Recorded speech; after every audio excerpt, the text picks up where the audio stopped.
Which group is a primary supporter of Hunter education? What is secondary education? What's the difference between primary and secondary? What does it mean to achieve general or vocational knowledge in specific subjects and careers? That is the question. Primary education, also known as basic education, is not formal but rather informal.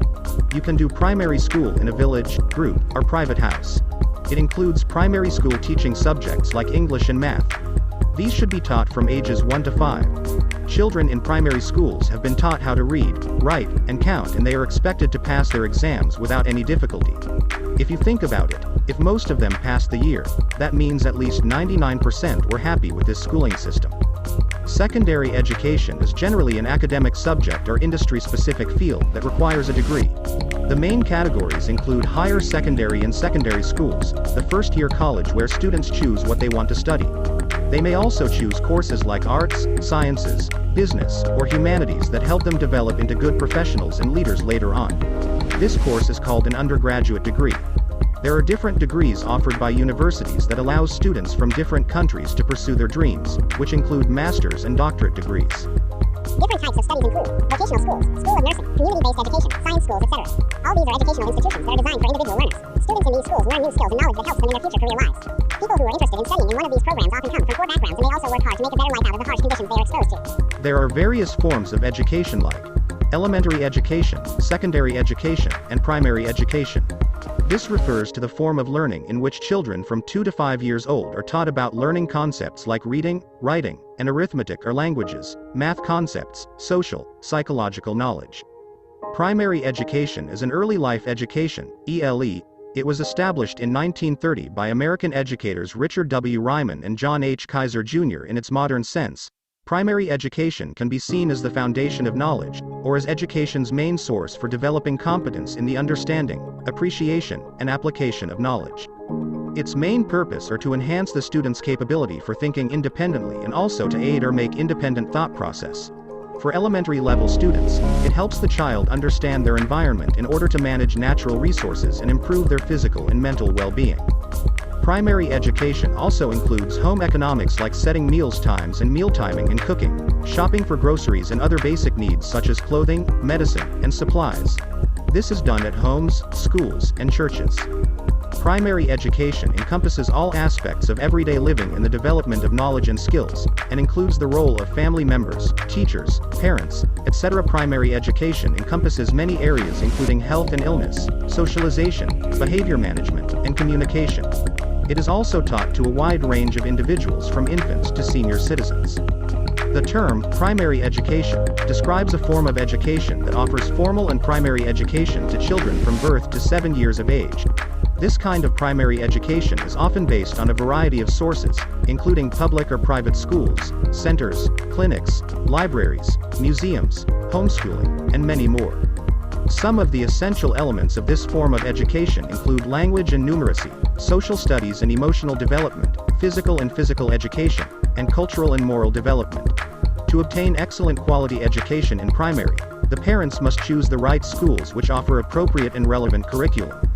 One cannot deny the fact that in today's world, there is no limitation or restriction for the types of primary and secondary education for our children.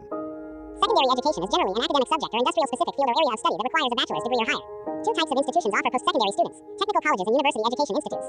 Technical college is an educational institution or professional educational organization which provides training for a specified number of individuals or groups. University is usually recognized by awarding certificates or diplomas which can be used for further study or employment.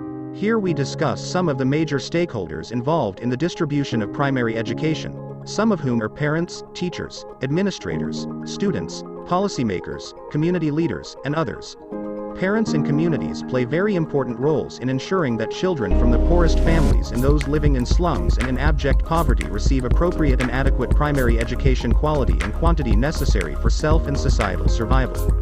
The government is responsible for providing education to all children irrespective of race, gender, religion, occupation, etc. However, this has not been the case in most states due to legal restrictions. When a large percentage of the people has a disability like deafness, blind, illiteracy, and low vision, then it limits the capacity of the society to solve problems related to education. Even when the state governments consider educating every adult, they need to ensure that there is equal access to education based on age and capacity for learning and teaching. Therefore, efforts made by the civil society organizations to change the laws for equalizing opportunities by promoting interstate and interstate cooperation. Educations for adults do not face similar restrictions as primary education. Most states offer equal health education programs so that every person in the society, regardless of their age and ability, may avail this type of services and still become competitive in their business. Many organizations like World Vision International, UN Children's Fund, Doctors Without Borders are helping support education in every country of the world, and the majority of the countries have high school in which primary education is provided. Organizations like UN Children's Foundation, WVB, Help Guide, and United Nations Population Fund are working for education equity, equality for children, and equal access to quality and equitable education. Moreover, there are many international and regional bodies like the Global Governance Center, Organization for Economic Cooperation and Development, the Council for Scientific and Industrial Research, and the Pan-African Network. Primary education reforms and policies are the key to achieving peace and security. Peace and security in the societies comes about for several reasons. The current political regime plays a big part in creating peace around the globe. With the constant changing of regimes, both within the nation-state level and global level, many nations do not have peaceful coexistence. Some countries are so unstable that they cannot be managed, and the same goes for countries that are governed by authoritarian governments. The war in Yemen is one example of the kind of situation we are facing today. After the 9/11 attacks on 2001, there were increased military activity in Afghanistan and parts of Iraq. Later, the fall of Saddam Hussein led to civil war and also the creation of sovereign states like Iran. Unfortunately, this created huge and massive wealth among the leaders in foreign countries and even the richest citizens in Middle East. This increased the risk for instability and war around the world, and even after 2003 many nations like Pakistan never recovered from the effects of this conflict.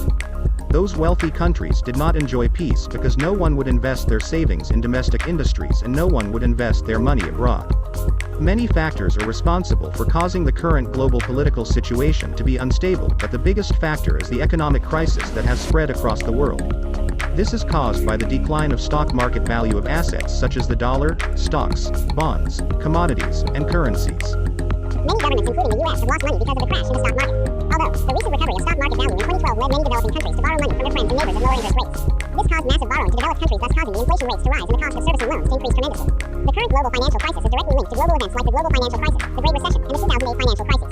The recent global financial crisis started in March 2007 after Lehman Brothers Group announced to stop all lending activities on their balance sheets and filed bankruptcy in 2009. Financial crisis spread globally all overall, but affected only those companies which were financially stable. Banks like Citibank, HSBC, and Deutsche Bank also collapsed, and this resulted in reduced liquidity of the banking sector.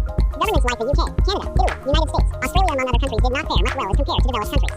The economy experienced growth in the beginning of 2010, but unfortunately there was a slowdown and receding growth that continued till 2018. The global trade and foreign exchange markets saw an initial boom in January 2011, which went down in July of 2009 when a huge crisis